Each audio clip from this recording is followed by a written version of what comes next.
Alright, ladies and gentlemen, MrSotko here. Welcome back to the channel, and today's main topic is that Bitcoin Gold has been hit by a double spend attack. So yet another hack in the crypto mining world. Yesterday's was Vergecoin, today it's Bitcoin Gold, and we have a bunch of other news articles for you as well, all good stuff.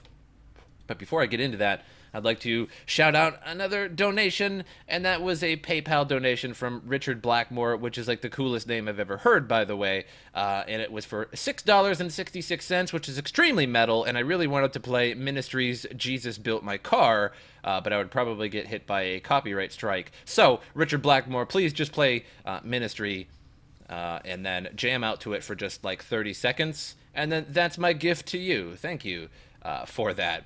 But moving on, we'll talk about the main topic here. So a malicious miner successfully executed a double spend attack on the Bitcoin Gold network last week, making Bitcoin Gold at least the third altcoin to succumb to a network attack during that time span. The Bitcoin Gold director in communications, Edward Iskra, first warned users about the attack on May 18th, explaining that a malicious miner was using the exploit to steal funds from cryptocurrency exchanges. So to execute the attack, the miner acquired at least 51% of the network's total hash power, which provided them with temporary control of the blockchain. So obtaining this much hash power is incredibly expensive, even on a smaller network like Bitcoin Gold, but it can be monetized by using it in tandem with a double spend attack. So Bitcoin Gold resides on the Equihash algorithm. And it really, this is kind of interesting because Bitmain just came out with the Equihash miners. Now, I don't think most of them have shipped out yet. I don't think the ship date is till June or July. But it's very interesting how someone could acquire 51% of the network's total hash power. So they would have to have quite the hash power to do that, even on something like Bitcoin Gold. So after gaining control of the network, the attacker began depositing Bitcoin Gold at cryptocurrency exchanges while also attempting to send those same coins to a wallet under their control. Ordinarily, the blockchain would resolve this by only including the first transaction in the block, but the attacker was able to reverse transactions since they had the majority control of the network. So consequently, they were able to deposit funds on exchanges and quickly withdraw them again, after which they reversed the initial transaction so that they could send the coins they had originally deposited to another wallet. So essentially creating double the coin. So a Bitcoin Gold address implicated in the attack has received more than 388,200 in Bitcoin Gold since May 16th from most transactions it sent to itself. Assuming all of those transactions were associated with the double spend exploit, the attacker could have stolen as much as 18.6 million worth of funds from exchanges. And so we have a big crypto problem in the world, and that is people are making millions of dollars by just doing these very simple hacks. So the last transaction was sent on May 18th, but the attacker could theoretically attempt to resume it if they still have access to enough hash power to gain control of the blockchain. So Bitcoin Gold developers advised exchanges to address the attack by increasing the number of confirmations required before they credit deposits to customer accounts. Blockchain data indicates that the attacker successfully reversed transactions as far back as 22 blocks, leading developers to advise raising confirmation requirements to 50 blocks. So at present, Bitcoin Gold ranks as the 26th largest crypto with a market cap of 827 million, and Bitcoin Gold is at least the third crypto network hit by a major attack in the past week alone. So a miner manipulated as CCN reports, a miner manipulated two of Privacy Coin Verge's 5 hashing algorithms to maliciously mine more than 35 million Verge, which is about 1.75 million in just a few hours. And so previously, Japanese cryptocurrency Monocoin was hit by an apparent block withholding attack after a miner gained as much as 57% of the network's hash rate in Lira 2 Rev 2. So that's the third coin that has been assaulted like this. So I think developers have a long way to go in making sure that their coins are secure. Again, it says in here that they recommend that exchanges raise the block confirmation requirement to 50. So it's sort of a double thing. So the devs need to understand how to fix this, and at the same time, exchanges also need to increase their blocks, so it's not as easy to do this. And so this is the problem with being able to gain a greater than 50% of the hash rate. You're able to do some things that are quite malicious. But getting that hash rate is another story. So how did they get this much Equihash? Or again, with the Monocoin, how did they get 57% of Monocoin in Lyra 2? So that would have had to have been nothing but GPUs there. But with Equihash, the new ASICs that are coming out, maybe some people got them before. Maybe it was Bitmain that did it. Who knows? I don't know. But either way, got a big problem in the crypto world. So South Africa gang kidnaps 13-year-old boy and demands ransom of 15 Bitcoins. So the kidnappers of a 13-year-old boy in South Africa have demanded a ransom of 15 BTC, around 120,000 for his release. So local police started that on Sunday. 3 gang members pulled up in a car near to where the teenager was playing with 2 friends close to his home in the town of Witbank. Witnesses said the men dragged him into the vehicle, leaving their ransom note at the scene. The non-negotiable note reportedly threatens to kill the boy if the demands are not met, with the first deadline for payment passing on Monday. So they don't even know what Bitcoin is. They're devastated, and so that this is about the family. They don't even know what Bitcoin is. They're devastated, and you can see they're worried and asking themselves, where's our son?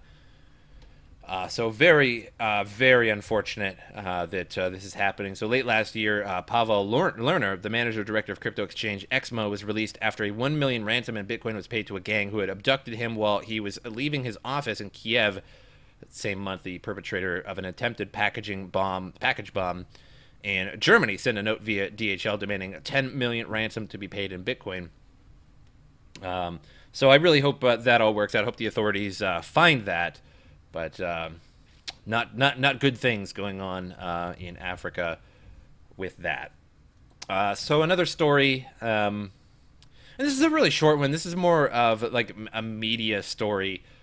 So Ashton Kutcher on the Ellen DeGeneres show announces an enormous donation to Ellen DeGeneres' wildlife fund via Ripple. So the 40-year-old actor and business partner Guy Osery, I have no idea who that is actually, stopped by the talk show host Wednesday in an episode to announce a giant donation fund to the Ellen DeGeneres Wildlife Fund.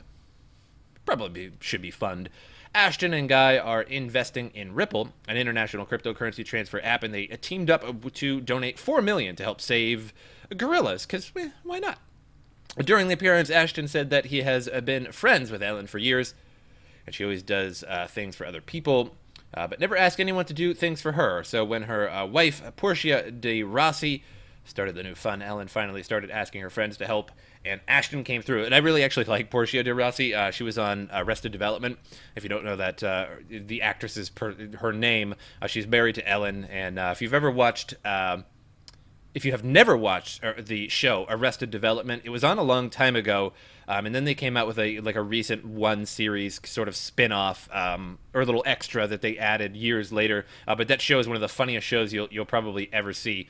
It was really, really good. It had a cult following. It was only on for like 3 or 4 seasons, and then got canceled. But that's like the way that always like the best shows happen. Like the best shows always get canceled for some reason. And they're like always like the most hilarious ones. It never makes any sense. So AI-based YouTube Bitcoin explainer trained by real BTC guides gets it all wrong. So an AI compilation. So this is kind of funny. So an AI compilation published on YouTube Tuesday that used pre-existing Bitcoin explainers to come up with its own basic stage training on Bitcoin has resulted in almost complete nonsense. So I'm not going to read too much of the article here, but I will show you some of this video. And again, all of these links will be in the description below, so you can check this video out in its entirety for yourself. But this is an AI. This is apparently AI, and I don't know if it was like the AI wrote up the script and then somebody used their voice over on it, or if it's just an AI voice or not. I don't really know, but it's really... Check this out. By now, you've heard of Bitcoin, the most valuable form of electricity. But what is Bitcoin? Is it replacing gold as the most important big deal in history? To understand how Bitcoin transactions are created, randomly pick a number between 1 and 30,000. Now spend that amount of money on Ethereum.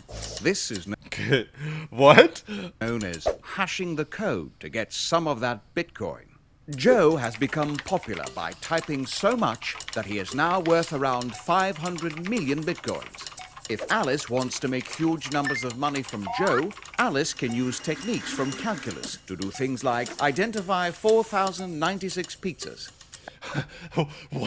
This is amazing. So I hope you guys check out the rest of it. But it's basically an AI that took a bunch of other people's explanations of Bitcoin, and how it got it so wrong, I really don't know, or what this is.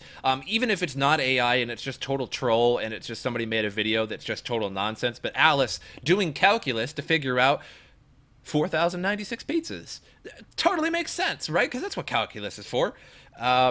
But it's kind of funny, so check it out. But moving on, so John McAfee says the cryptocurrency bull rally is near. So prices will go through the roof. So in a tweet on Monday, McAfee urged traders to gear up for the next crypto price rally. He based his assertions on the influx of cash from institutional investors trooping into the market. He also said that with money flowing into cryptocurrencies, price of the top 10 coins will increase dramatically. But see, I don't know about that exactly, because the price of the top 10 coins is already very high market cap, and it takes more and more and more money to actually make those go up dramatically. Whereas an altcoin with only 100 million market cap or something like that can go up exponentially faster than, let's say, Bitcoin or Ethereum or Litecoin or anything like the top 10 coins. So, I don't know. It depends on what your definition of dramatically is. So McAfee also believes that to other altcoins will experience growth as investors diversify their cryptocurrency trading portfolios. So I know I rip on McAfee a lot because of his ridiculous shilling, but that's really the only reason I rip on him, well, other than the McAfee antivirus. However, if you guys YouTube how to uninstall McAfee antivirus, and maybe just put like John McAfee in there as well, there's this really funny video of him. He's just sitting and there's all these women around him touching him, and he's basically reading people on how much they hate McAfee and how they can't uninstall it. And it's actually kind of a funny video. And John McAfee's actually kind of funny, and a lot of things he says is actually pretty coherent. But the reason why I rip on him is because, one, I hate McAfee antivirus, and two, because of his ridiculous shilling. So when challenged on Twitter as to the veracity of his claims, McAfee gave no basis for his declaration. Instead, the controversial crypto proponent told responders to use their heads, check recent news on institutional investors, and apply reason. Safe to say this is another one of McAfee's bold assertions. It certainly is. Much like his famous 2017 predictions that Bitcoin will be 500K in the year 2020. So right now, yeah, we're in a pretty bad market. We're all the way down to 332 billion market cap. We're down at 7,500, 7,600 or so Bitcoin. Even Litecoin all the way down to 120 bucks. EOS has dropped a few bucks in the last few days as well. So like basically everything's down. Very few things are up. Another thing I wanted to talk about here is Binance listing ZenCash. So Binance lists ZenCash, and as you can see, that sort of spiked up the price. As you can see, look at just rocket, and then all the way back down to essentially lower than what it was. But if you'd cut it that over $48 part there, it would have been pretty good for you. But so Binance has just announced that they will be adding another cryptocurrency to their vast arsenal, this coin being ZenCash. Smaller market cap privacy coin forked off the Z Classic blockchain, this being a fork of Zcash. So the ecohash coins are kind of interesting how they just sort of fork off of each other. So that, you know, there's Zcash, and then there's Z Classic, and then forked from that is ZenCash. So when looking at the technology that backs ZenCash's private nature, it is apparent that it was forked off Zcash, as the coin uses zero-knowledge proofs as a way to secure transactions. Similar to Zcash, ZenCash offers the ability for wallet and transactional amounts to be hidden from public probing, characteristic limited to privacy coins.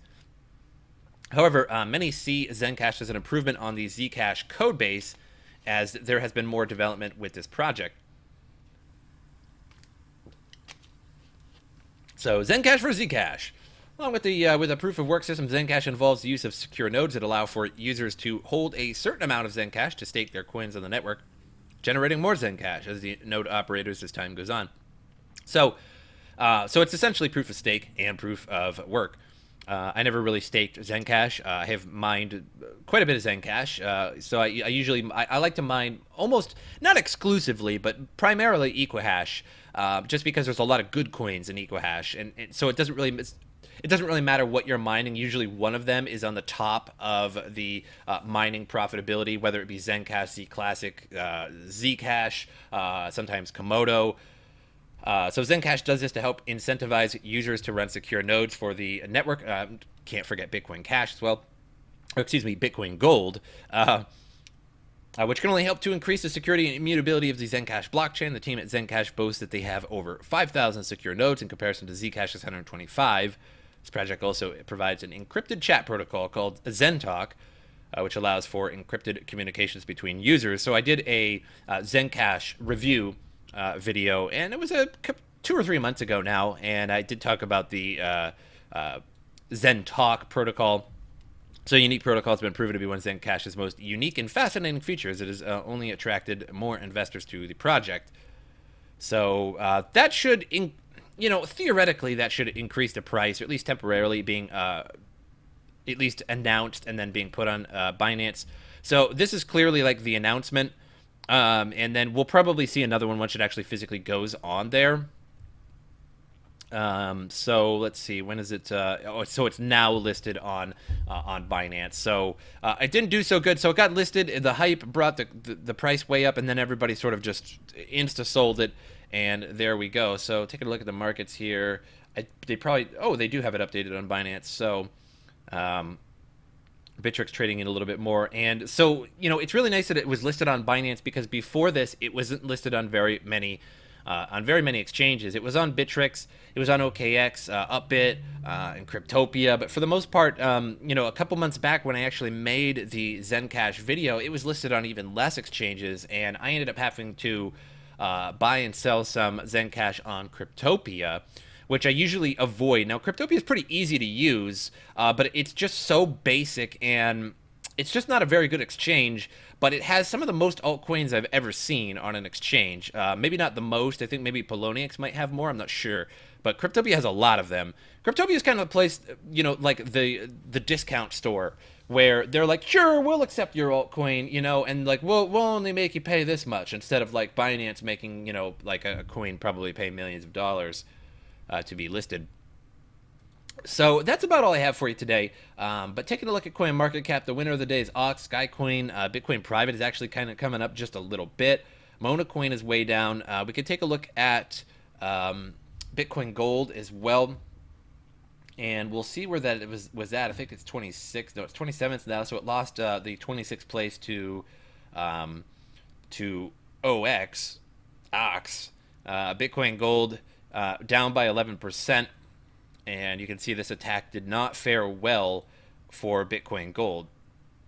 Brought that down. And then we can check on Verge as well. Verge suffered that 51% attack, and 35 million Verge were produced, and also did not fare too well. Now we're down all the way to 4.1 cents, as opposed to, I think I made a video yesterday where it was like 4.7.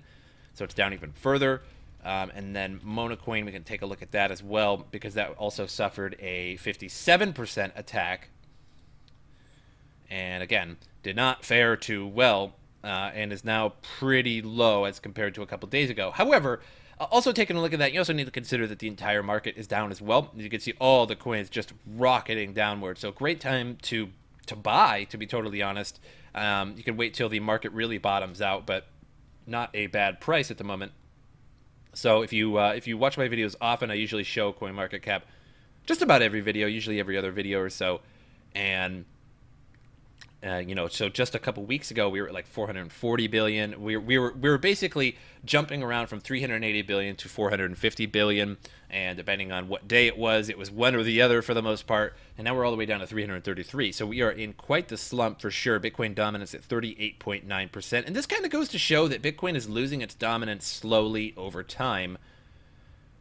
And you might think to yourself, well, no coin is close to its market cap, and that is true. But look at its market cap, and it is really, really dumping fast. So a lot of people are taking their money out of Bitcoin and they're putting it into alts. And this is why I say that one day Bitcoin will not be number one. It may be number one for many, many years long after in terms of talking conversations, because it is the brand, essentially the brand name of crypto at the moment. Bitcoin, Bitcoin, Bitcoin. That's what people talk about. Especially if you were talking about it to somebody who doesn't know about crypto, or is sort of a crypto noob, if you will. You're like, you guys into Bitcoin? And, how much Bitcoin do you have? Do you mine Bitcoin? This, that, and the other thing. And so it all stems from the word Bitcoin, essentially. Kind of like how a tissue paper is called a Kleenex by a lot of people. Just like, hey, do you have a Kleenex? It's not really a Kleenex. It's just a brand name. And so everybody just says Bitcoin, Bitcoin, Bitcoin, and that's why Bitcoin, and it's the oldest, so that's why it has the biggest market cap. But you can see that a lot of these altcoins are really catching up pretty quick. And now we're down really low on Bitcoin's market cap. So let's take a look. Let's see if we can find its market cap from a while ago. See, here we go, market cap. And we'll take away the price. And just a little while ago, we were at 150 billion. Now we're all the way down to 120. So this is just Bitcoin's. And at its height, at its all-time high, it was just by itself. Let's see if we can just bring this back a little bit. We'll get a little bit more accurate. 321 billion. So we have shaved off well over half, well, about half of Bitcoin's total market cap. And we're at nearly the lowest it has ever been. The lowest it's ever been, well, in the recent, if you will, in 2018, as of course it was less a long time ago. So about 104. So if we reach about 104 billion market cap, we're going to be at the pretty much year time low.